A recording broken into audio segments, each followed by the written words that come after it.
जय हिंद friends, welcome to my YouTube channel exam Jyoti. आज हम लोग NT-UGC नेट इंग्लिश लिटरेचर का चैप्टर नंबर 18 का फर्स्ट पार्ट करने जा रहे हैं, जो कि हमारा चैप्टर है, यूनिट है 3, that is fiction in modern. Okay, जो पीरियड है 1910 से 1945 तक। ओके, इसमें हमारा मॉडर्न एज रहेगा, major novelist of the modern age रहेगा। ठीक है, बिफोर दैट अगर आपने हमारे चैनल को सब्सक्राइब नहीं किया तो सब्सक्राइब करें, लाइक शेयर कमेंट्स करना ना भूलें। जितना ज़्यादा हो सके आप शेयर करें। ओके, ज़्यादा से ज़्यादा शेयर करें so that every aspirant will get my videos. Okay, चलिए शुरू करते हैं आज का class. Our first question is, which period in history was marked by sudden and unexpected ways of viewing and interpreting the world? And the options are New Classical Age, Romantic Age, Victorian Age, Modern Age. And the right answer is Modern Age. हमारे कौन सा as है कौन history में जो कि marked है sudden and expected ways of viewing, sudden changes आ रहे हैं। ठीक है, इंटरेक्टिंग द वर्ल्ड को टोटली इन लोग इंटरेक्ट कर रहे हैं, मिल रहे हैं, मिला रहे हैं, वो है हमारा मॉडर्न एज। ओके, और next question is, which of the following were prominent features of 20th century और मॉडर्न एज? 20th सेंचुरी का प्रोमिनेंट फीचर्स कौन सा है? Option are suffragette movement, industrialisation, capitalism, feminist movement, all of the above. Right answer is all of the above. हमारी 20th century है modern age, इसमें सारे के सारे फीचर्स अवेलेबल है। ठीक है, इन सब का डेवलपमेंट हुआ है इस एज में। Okay, our next question is, who among the following was part of the imagist movement? Options are G B Shaw, G K Chesterton, Ezra Pound, Katherine Mansfield. The right answer is Ezra pound.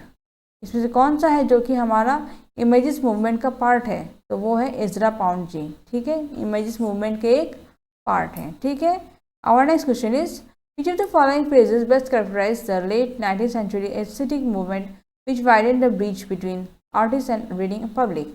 Options are art for intellect's sake, art for God's sake, art for the masses, art for art's sake. The right answer is art for art's sake. कौन सा phrase है जो कि best characterise करता है हमारे 19th century के letter part को, जिसमें एस्थेटिक मूवमेंट क्या हुआ था, बहुत वाइडन हो गया था, बहुत ज़्यादा बढ़ गया था। The bridge between artist and their reading public, artist के बीच में और पब्लिक जो पढ़ रहे हैं उनके बीच में, तो वो था आर्ट फॉर आर्ट्स सेक। ठीक है, ये हमारा बेस्ट फ्रेज है जो कि दर्शाता है आर्टिस्ट के बीच में और पब्लिक के बीच में। ठीक है, our next question is, with which enormously influential perspective और practice in the early 20th century was thinker Sigmund Freud associated? Option are phenology, anarchism, imagism, psychoanalysis. And the right answer is psychoanalysis. तो कौन सा है जो कि 20th century का हमारा thinker है, दैट इज सिगमंड फ्रॉइड। उससे कौन एसोसिएटेड है? सिगमंड फ्रॉइड जी किससे एसोसिएटेड है? जितने भी हमारे इसमें फीचर्स दिए हुए हैं वो किससे ज़्यादा इन्फ्लुएंस्ड है? तो वो है साइको एनालिसिस। ठीक है, Sigmund Freud. Okay, our next question is, which of the following is not associated with high modernism in the novel? Options are free style, indirect style, resolute, open endings, the mythical methods, and last option is narrative realism. The right answer is narrative realism. तो कौन सा है modernism part का? ठीक है, लेकिन उसमें associated नहीं है, तो ये सारे के सारे पॉइंट्स जो है एसोसिएटेड है, बट नैरेटिव का रियलिज्म जो है ये हमारे एक फीचर नहीं है मॉडर्निज्म का नॉवल में। ठीक है, in case of novel. Okay, our next question is, which phrase indicates the interior flow of thought employed in high modern literature? Options are automatic writing, confused days, stream of consciousness, free association. Right answer is stream of consciousness. High modern literature में कौन सा हमारा phrase है इन सब में से जो कि बेस्ट इंडिकेट करता है?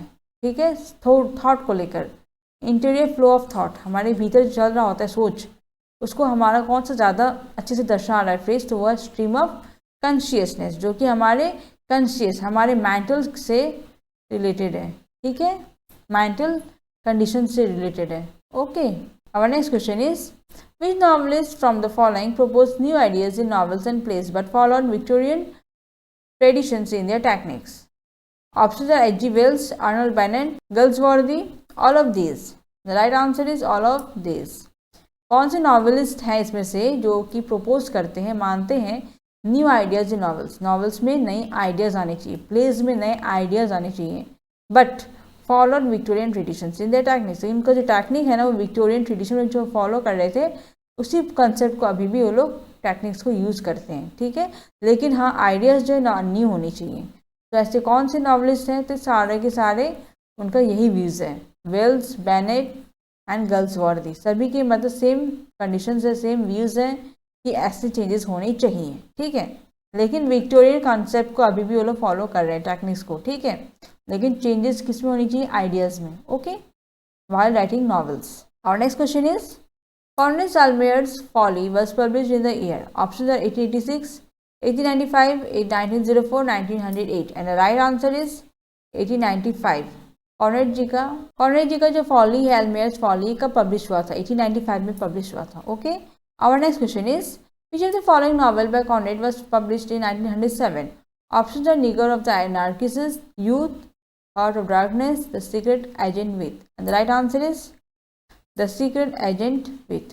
तो कौन सा नॉवल है जो कि कॉर्नेट जी के द्वारा लिखा गया है एंड ये पब्लिश हुआ था 1907 में, तो वो है सीक्रेट एजेंट विथ, ओके। ये एक नॉवल है जो कि कॉर्नेट जी ने लिखा था और 1907 में इसका पब्लिश हुआ था, ठीक है। नेक्स्ट क्वेश्चन देखते हैं, which novel of Conrad is set in Congo? Conrad ji का कौन सा नॉवल कॉन्गो में सेट किया गया था? Options are heart of darkness, youth, secret agent, under western eyes, and the right answer is heart of darkness. Conrad ji का novel कौन सा है? हार्ट ऑफ डार्कनेस, जो कि कॉन्गो में सेट किया गया था, ठीक है, वहाँ दर्शाया गया था। Our next question is, the natives in the novel The Heart of Darkness are constantly described in terms of options animals, laborers, insects, none of these. Right answer is animals. Natives in the novel Heart of Darkness, जो इसमें natives लोग कौन किसको दर्शाया गया है, किसको description दिया गया है, that is in terms of animals, ठीक है, एनिमल्स को लेकर उसमें डिस्क्रिप्शन दी गई है, किसमें, हार्ट ऑफ डार्कनेस में, okay. Our next question is, who is the protagonist of the story in the novel Heart of darkness?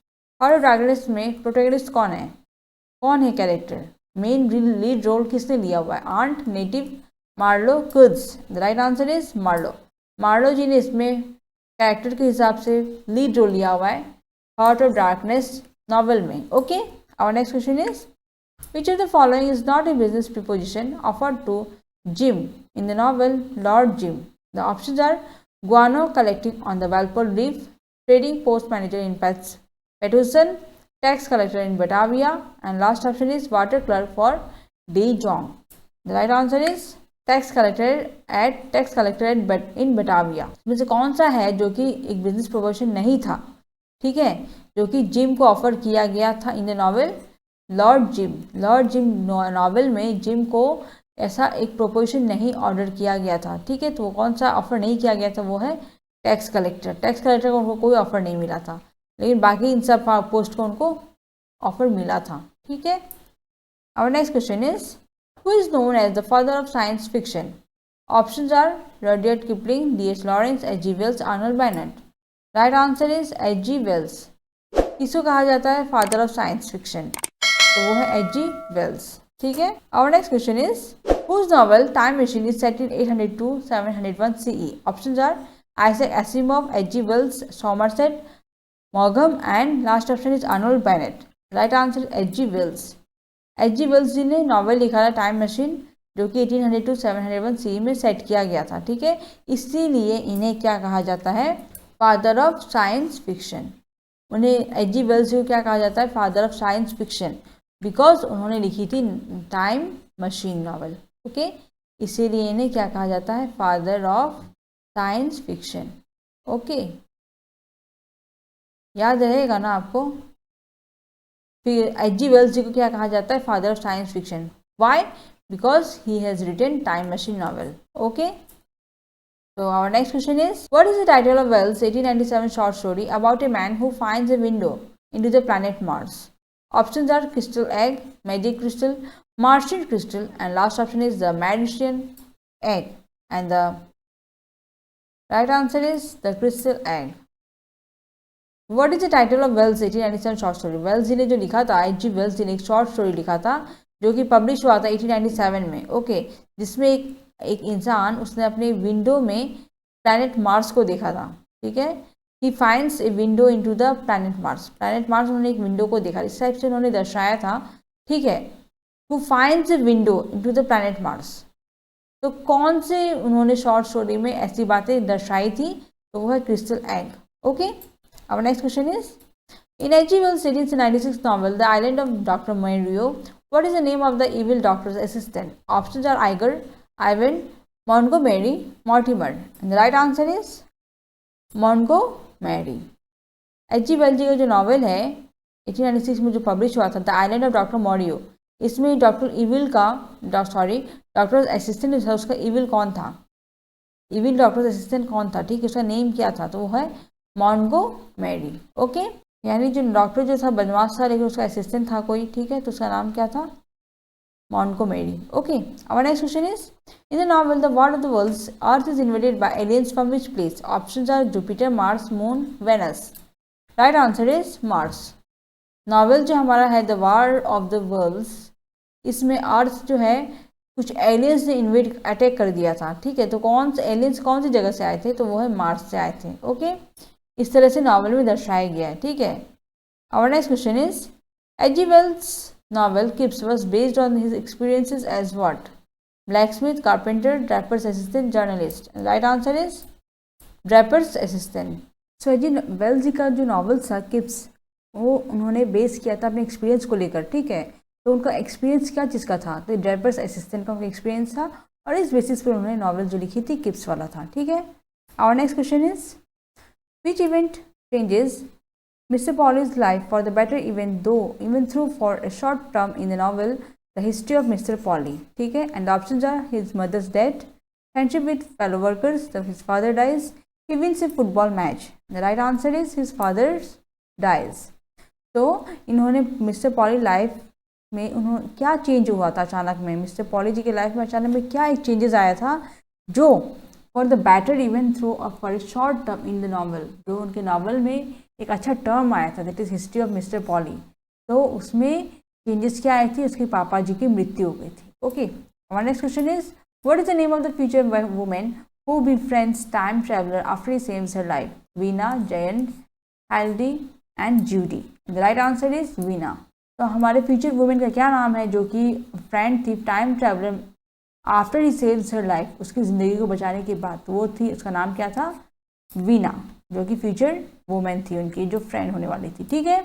Our next question is which work of Arnold Bennett was made into a movie in 1952 starring Alec Guinness and Petula Clark, and the options are Leonardo, the card, the old wives tale, the honeymoon, and the right answer is the card. Arnold Banerjee का कौन सा काम था जो कि movie में उन्होंने 1952 में स्टारिंग किया था, ठीक है, Alec Guinness and Petula Clark, इन दोनों में उन्होंने कुछ रोल प्ले किया था, तो कौन सा था, कार्ड, जिसमें आर्नल्ड बैनर्जी का लिखा हुआ है द कार्ड। ओके, जिसे मूवी बना दिया गया था 1952 में। ओके, इसमें स्टारिंग कौन थे, एक्टर्स कौन थे, एलेक गिनेस थे, पेटुला क्लार्क थे।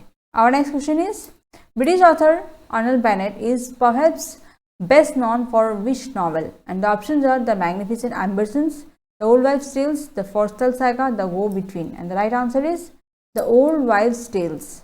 ब्रिटिश ऑथर जो थे आर्नल्ड बैनेट, उन्हें शायद, ठीक है, बेस्ट नोन माना जाता है किस नॉवेल को लेकर, तो वो है ओल्ड वाइव्स टेल को लेकर, जब वो बहुत फेमस हो गए थे। आर्नल्ड बैनेट जी कौन से नॉवल से फेमस हुए थे, तो वो है ओल्ड वाइव्स टेल, बट उसमें भी परहैप्स है, ठीक है, आप याद रखिएगा। और next question is which novelist of 20th century set up a home at Trinity Hall Farm near Hawcliffe? Options are Laurie Lee, Vicky Collins, Arnold Bennett, George Orwell, and the right answer is Arnold Bennett. 20th century का कौन से novelist थे, ठीक है, जिन्होंने घर अपना setup किया था ट्रिनिटी हॉल फार्म जो कि हॉकलिफ के सामने है, तो वो है बेनेट जी, ठीक है। तो ये हमारा आज के वीडियो का लास्ट क्वेश्चन था। आशा करते हैं आपको हमारा वीडियो पसंद आया होगा।